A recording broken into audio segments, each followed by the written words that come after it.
नमस्कार विद्यार्थियों, इस वीडियो में आप बहुत ही आसान तरीके से घनमूल निकालना सीखेंगे। तो विद्यार्थियों, यहाँ पर जो संख्या दी हुई है 42,875, इसका हम घनमूल निकाल लेते हैं। तो विद्यार्थियों, इस संख्या का गुणनखंड विधि से घनमूल निकालने के लिए सबसे पहले हम इस संख्या के अभाज्य गुणनखंड ज्ञात करते हैं। तो इस संख्या के अभाज्य गुणनखंड ज्ञात करने के लिए इस संख्या को हम यहाँ पर इस प्रकार से लिख लेते हैं, 42,875। अब अभाज्य गुणनखंड ज्ञात करने के लिए हम देखते हैं कि यहाँ पर जो इकाई के स्थान पर संख्या है, यह सम है या विषम। तो देखते हैं, यहाँ संख्या विषम है, अर्थात संख्या 5 विषम संख्या है। तो 3 से या डिवाइड होगी संख्या, देखते हैं पूर्णतया कि 5 से। तो 3 एकम 3, 3 चौको 12 और 3 दूनी 6, 3 नवा 27 और ये 5 बच रहा है जो कि 3 से पूर्णतया विभाजित नहीं है, अर्थात यह संख्या 5 से ही विभाजित होगी पूर्णतया। तो यहाँ पर हम इसको 5 से पूर्णतया विभाजित कर लेते हैं। तो 5 40, यहाँ पर 8 लिख लेते हैं, 2 बचा, 25 और यहाँ पर 3 बचा, 5 सत्ते 35, 2 बचा, 25।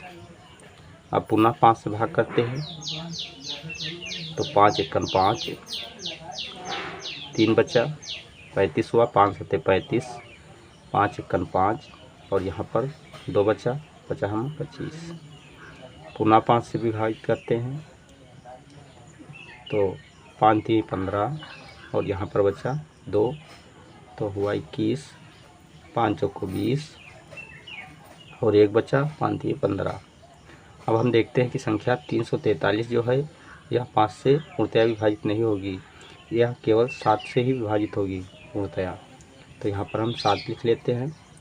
अब 7 से इसको डिवाइड करते हैं, तो 7 चौको 28 और यहाँ पर बचा 6, 7 नवा 63, 49 को 7 से डिवाइड करते हैं तो 7 प्राप्त हो जाता है और 7 से जब 7 को डिवाइड करते हैं तो 1 प्राप्त हो जाता है। तो विद्यार्थी, इस प्रकार इस संख्या के यहाँ पर अभाज्य गुणनखंड प्राप्त हो चुके हैं।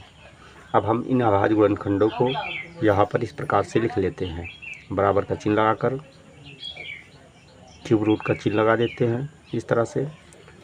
तो इस संख्या के अभाज्य गुणनखंड जो यहाँ पर प्राप्त हुए हैं, इनको यहाँ पर गुणे के साथ में लिख लेते हैं, अर्थात लिख लेते हैं 5 गुणे 5 गुणे 5, 3 बार है यहाँ पर और 3 बार 7 है, तो 7 गुणे 7 गुणे 7 लिख लेते हैं। अब हम समान संख्याओं के 3 के जोड़े बना लेते हैं। तो संख्या 5 का 3 का पहला जोड़ा और यहाँ पर संख्या 7 का समान संख्या अर्थात 7 का 3 का दूसरा जोड़ा प्राप्त हुआ।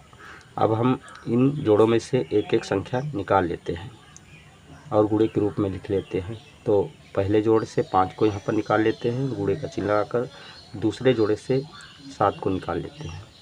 अगले स्टेप में इनका आपस में गुणा करते हैं, तो 5 सत्ते 35 होता है, तो यहाँ पर संख्या 35 लिख लेते हैं। तो विद्यार्थी, इस प्रकार संख्या 42,875 का घनमूल 35 प्राप्त हुआ। यही आंसर है।